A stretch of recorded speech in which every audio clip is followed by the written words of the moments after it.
So నిన్న రష్యాకు సంబంధించిన అధ్యక్షుడు పుతిన్ అయితే ఇండియాకి రావడం జరిగింది.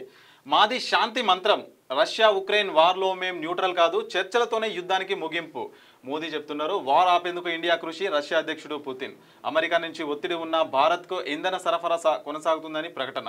ఢిల్లీలో మోదీ పుతిన్ శిఖరాగ్ర సమావేశం. రక్షణ, వైద్య, ఎనర్జీ రంగాల్లో కీలక ఒప్పందాలు. రష్యాతో కలిసి ఉగ్రవాదంపై పోరాడతామన్న మోదీ. ఇది యుద్ధాల యుగం కాదు, శాంతి శకం అని వెల్లడి. మోదీ ఎవరి ఒత్తిళ్లకు తలొగ్గే వ్యక్తి కాదన్న పుతిన్. ముగిసిన రష్యా అధ్యక్షుడి 2 రోజుల భారత పర్యటన. నిన్న రష్యాకు సంబంధించిన అధ్యక్షుడు అయితే భారత్కు వచ్చిన సందర్భంగా కట్టుదిట్టమైన భద్రతా ఏర్పాట్లు అయితే చేశారు ఢిల్లీలో. ఇక దేశానికి సంబంధించి 2 దేశాలకు సంబంధించి కూడా కొన్ని కీలక ఒప్పందాలు అయితే జరిగినాయి.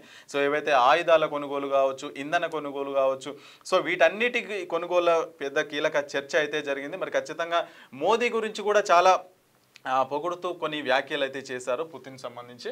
సో ఇక్కడ విషయం ఏంటంటే ఇప్పుడు మోదీ పుతిన్ తోని చర్చలు జరుపుతాడు, అవును, అవసరమైతే పాకిస్తాన్ వాళ్ళతో చర్చలు జరుపుతాడు. అవును, కానీ ఈ దేశపుత్రులు, ఈ దేశవాసులు మావోయిస్టులతో చర్చలు జరపమంటే మాత్రం వీళ్ళకు సాధ్యపడట్లేదు. వాళ్ళు చర్చలు జరపండి, మా డిమాండ్లు ఏంటి చెప్తాం, దాని గురించి పరిష్కరించుకుందాం, మాట్లాడుకుందాం అంటే మోదీకి టైం దొరకలేదు. కానీ వేరే ఇతర దేశాల వాళ్ళతోనైతే చర్చలు జరపడానికి సిద్ధంగా ఉన్నారు. ఇప్పుడు దేని గురించి?